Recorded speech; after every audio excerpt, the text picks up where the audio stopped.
Están ustedes escuchando la lectura del libro Patriarcas y Profetas, capítulo 9, titulado La Semana Literal.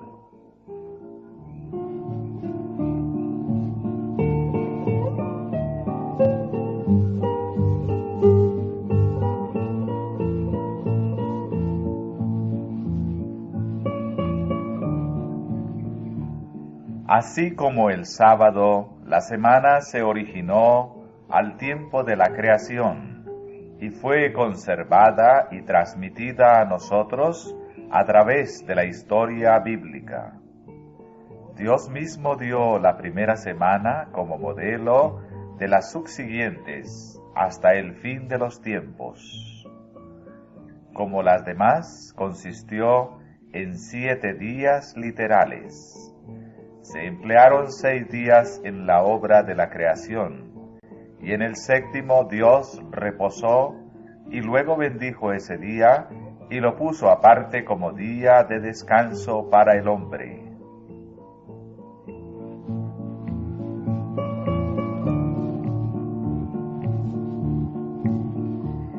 En la ley dada en el Sinaí, Dios reconoció la semana y los hechos sobre los cuales se funda. Después de dar el mandamiento, acuérdate de santificar el día de sábado. Y después de estipular lo que debe hacerse durante los 6 días y lo que no debe hacerse el día séptimo, manifiesta la razón por la cual ha de observarse así la semana, recordándonos su propio ejemplo. Por cuanto el Señor en 6 días hizo el cielo y la tierra y el mar y todas las cosas que hay en ellos, y descansó en el día séptimo. Por esto bendijo el Señor el día sábado y le santificó. Esta razón resulta plausible cuando entendemos que los días de la creación son días literales. Los primeros 6 días de la semana fueron dados al hombre para su trabajo, porque Dios empleó el mismo periodo de la primera semana en la obra de la creación. En el día séptimo el hombre ha de abstenerse de trabajar en memoria del reposo del Creador.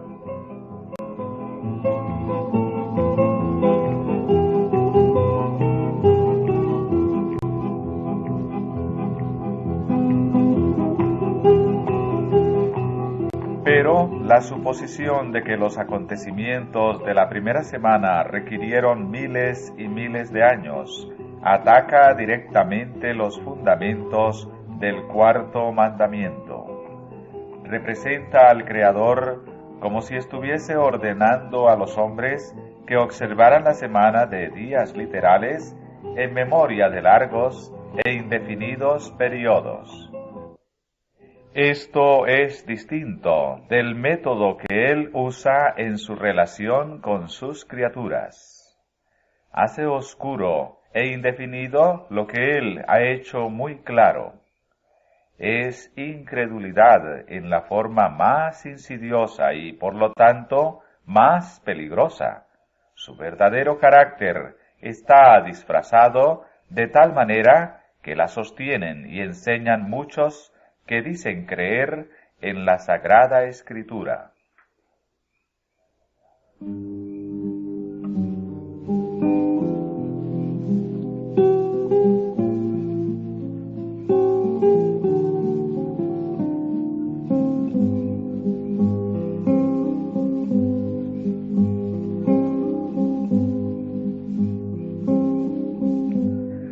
Por la palabra de Jehová fueron hechos los cielos y todo el ejército de ellos por el espíritu de su boca.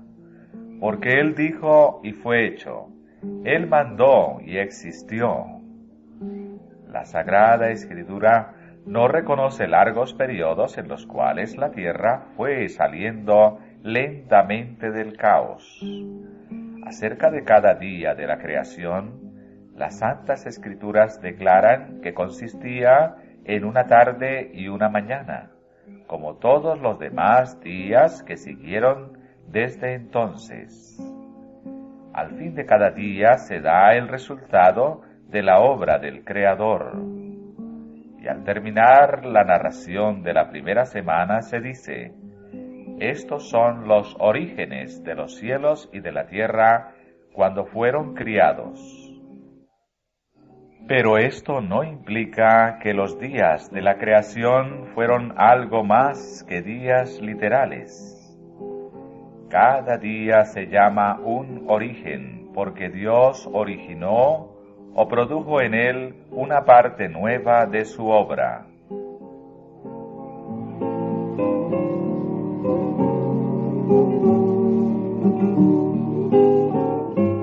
Los geólogos alegan que en la misma Tierra se encuentra la evidencia de que ésta es mucho más vieja de lo que enseña el relato mosaico.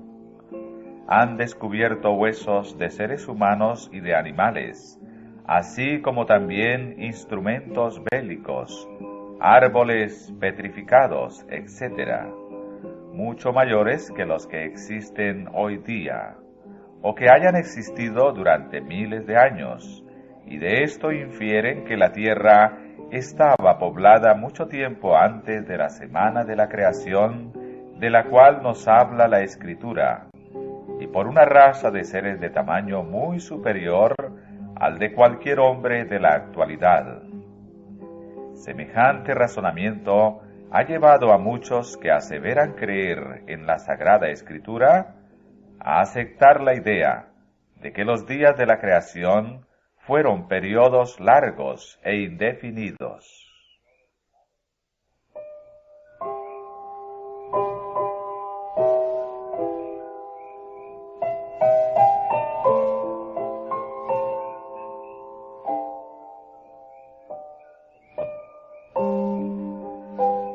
Pero sin la historia bíblica, la geología no puede probar nada.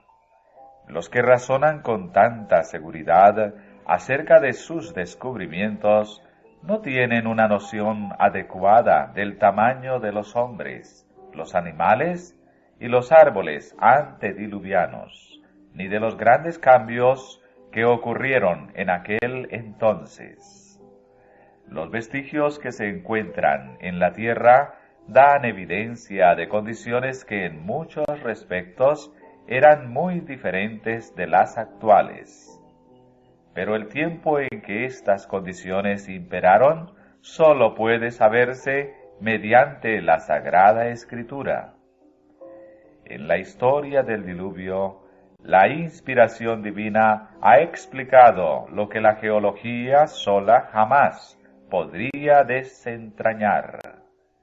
En los días de Noé, hombres, animales y árboles de un tamaño muchas veces mayor que el de los que existen actualmente fueron sepultados y de esa manera preservados para probar a las generaciones subsiguientes que los antediluvianos perecieron por un diluvio.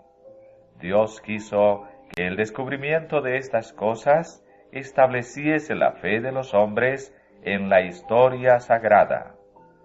Pero estos, con su vano raciocinio, caen en el mismo error en que cayeron los antediluvianos, al usar mal las cosas que Dios le dio para su beneficio, las tornan en maldición.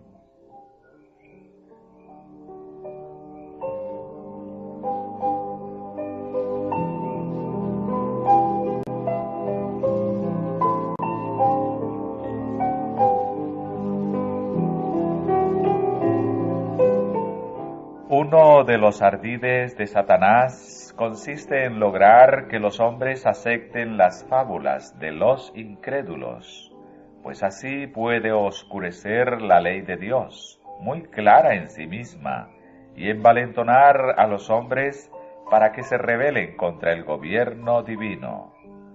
Sus esfuerzos van dirigidos especialmente contra el cuarto mandamiento, porque éste señala tan claramente al Dios vivo, Creador del cielo y de la tierra.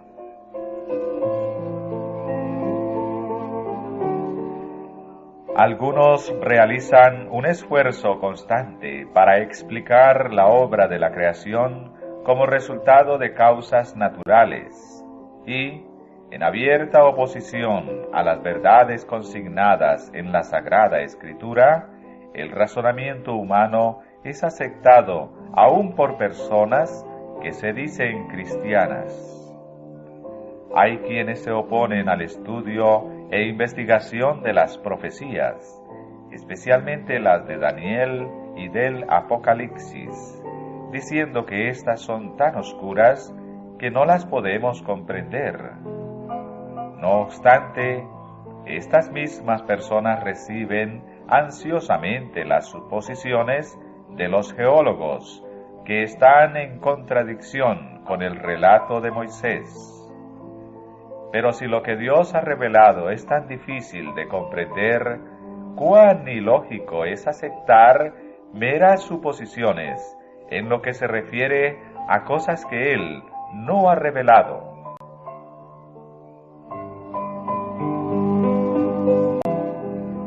Las cosas secretas pertenecen a Jehová nuestro Dios, mas las reveladas son para nosotros y para nuestros hijos por siempre. Nunca reveló Dios al hombre la manera precisa en que llevó a cabo la obra de la creación. La ciencia humana no puede escudriñar los secretos del Altísimo. Su poder creador es tan incomprensible como su propia existencia.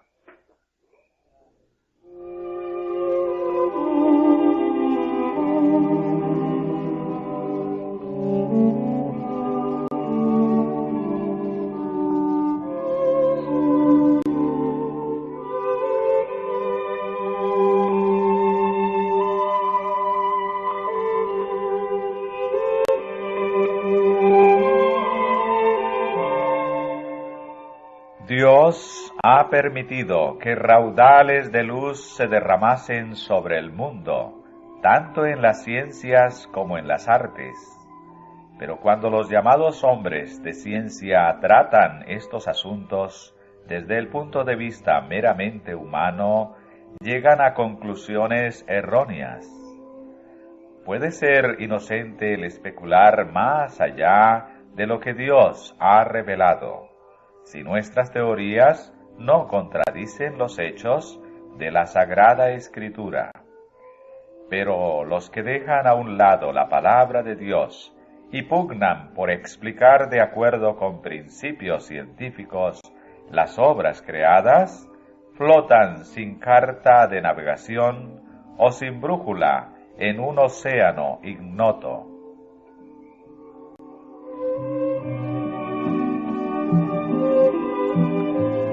Aún los cerebros más notables, si en sus investigaciones no son dirigidos por la palabra de Dios, se confunden en sus esfuerzos por delinear las relaciones de la ciencia y la revelación. Debido a que el Creador y sus obras les resultan tan incomprensibles que se ven incapacitados para explicarlos mediante las leyes naturales, consideran la historia bíblica como algo indigno de confianza.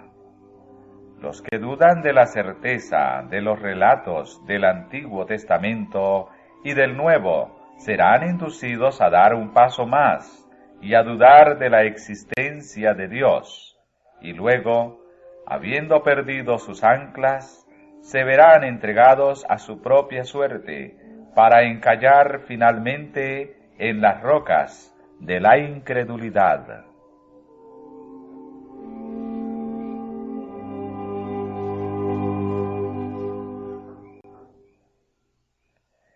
Estas personas han perdido la sencillez de la fe. Debería existir una fe arraigada en la divina autoridad de la santa palabra de Dios. La Sagrada Escritura no se ha de juzgar de acuerdo con las ideas científicas de los hombres. La sabiduría humana es una guía en la cual no se puede confiar. Los escépticos que leen la Sagrada Escritura para poder sutilizar acerca de ella pueden, mediante una comprensión imperfecta de la ciencia o de la revelación, sostener que encuentran contradicciones entre una y otra. Pero cuando se entienden correctamente, se las nota en perfecta armonía. Moisés escribió bajo la dirección del Espíritu de Dios, y una teoría geológica correcta no presentará descubrimientos que no puedan conciliarse con los acertos así inspirados. Toda verdad, ya sea en la naturaleza o en la revelación, es consecuente consigo misma en todas sus manifestaciones.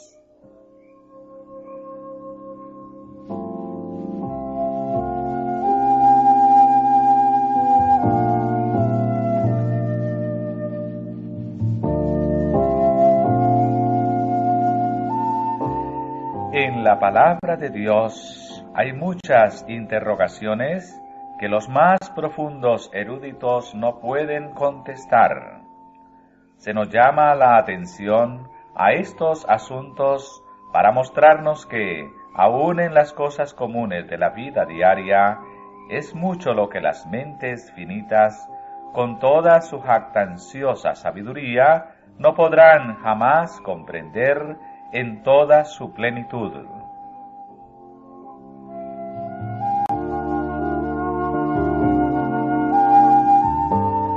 Sin embargo, los hombres de ciencia creen que ellos pueden comprender la sabiduría de Dios, lo que Él ha hecho y lo que puede hacer.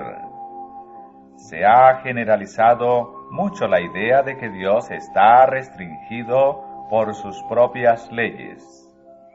Los hombres niegan o pasan por alto su existencia o piensan que pueden explicarlo todo, aún la acción de su espíritu sobre el corazón humano, y ya no reverencian su nombre ni temen su poder. No comprendiendo las leyes de Dios, ni el poder infinito de Él para hacer efectiva su voluntad mediante ellas, no creen en lo sobrenatural. Comúnmente la expresión leyes de la naturaleza abarca lo que el hombre ha podido descubrir acerca de las leyes que gobiernan el mundo físico. Pero, ¿cuán limitada es la sabiduría del hombre y cuán vasto el campo en el cual el Creador puede obrar en armonía con sus propias leyes y, sin embargo, enteramente más allá de la comprensión de los seres finitos?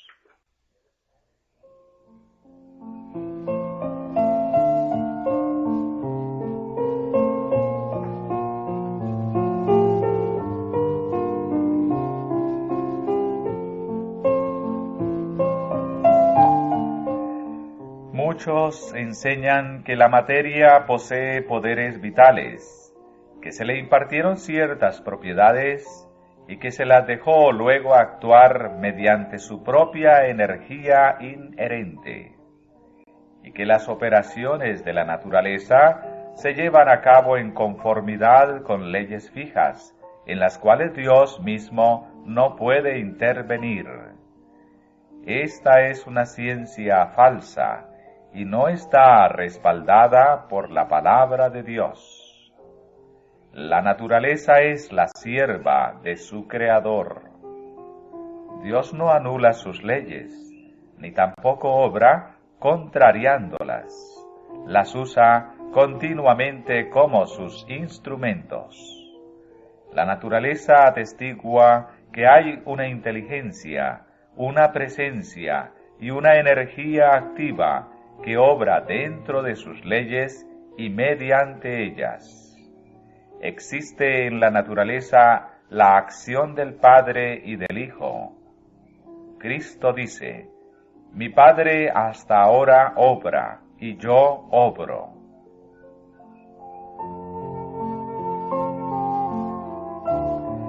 Los levitas, en su himno registrado por Nehemías, cantaban: Tú, oh Jehová, eres solo. Tú hiciste los cielos, y los cielos de los cielos, y toda su milicia, la tierra, y todo lo que está en ella. Tú vivificas todas estas cosas.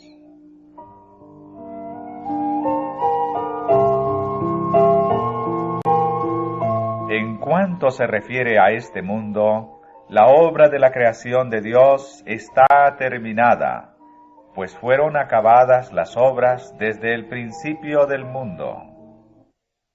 Pero su energía sigue ejerciendo su influencia para sustentar los objetos de su creación. Una palpitación no sigue a la otra, y un hálito al otro, porque el mecanismo que una vez se puso en marcha continúe accionando por su propia energía inherente, sino que todo hálito, toda palpitación del corazón es una evidencia del completo cuidado que tiene de todo lo creado aquel en quien vivimos y nos movemos y somos.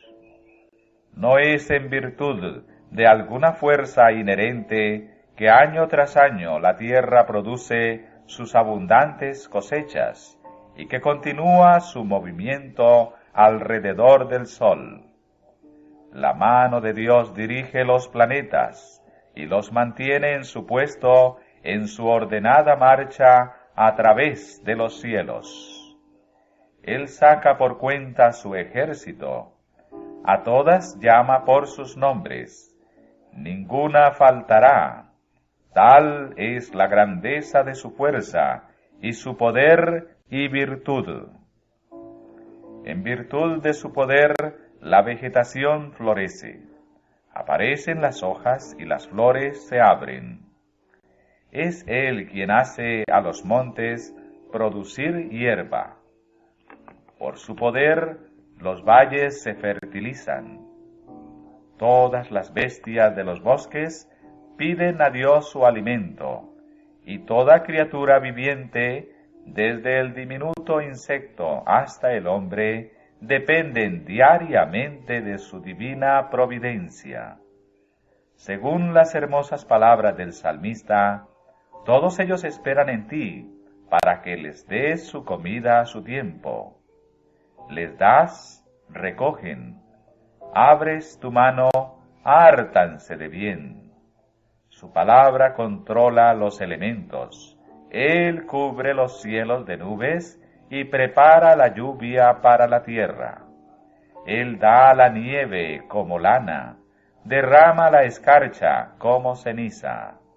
A su voz se da muchedumbre de aguas en el cielo, y hace subir las nubes de lo postrero de la tierra. Hace los relámpagos con la lluvia, y saca el viento de sus depósitos.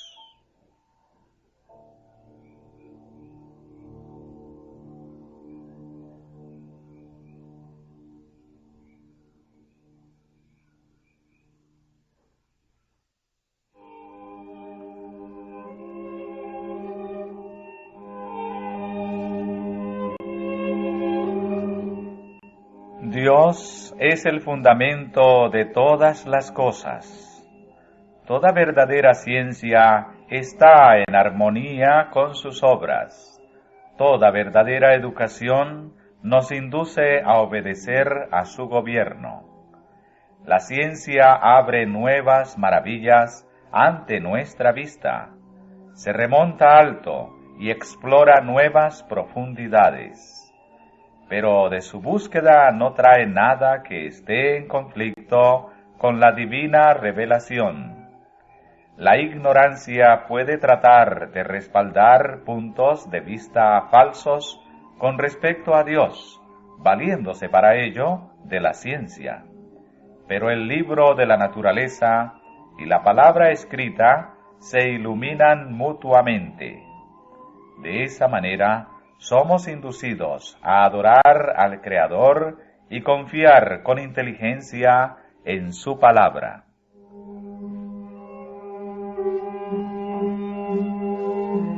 Ninguna mente finita puede comprender plenamente la existencia, el poder, la sabiduría o las obras del infinito.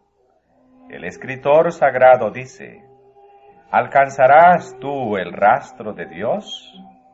¿Llegarás tú a la perfección del Todopoderoso? Es más alto que los cielos. ¿Qué harás? Es más profundo que el infierno. ¿Cómo lo conocerás? Su dimensión es más larga que la tierra y más ancha que la mar. Los intelectos más poderosos de la tierra no pueden comprender a Dios. Los hombres podrán investigar y aprender siempre, pero habrá siempre un infinito inalcanzable para ellos.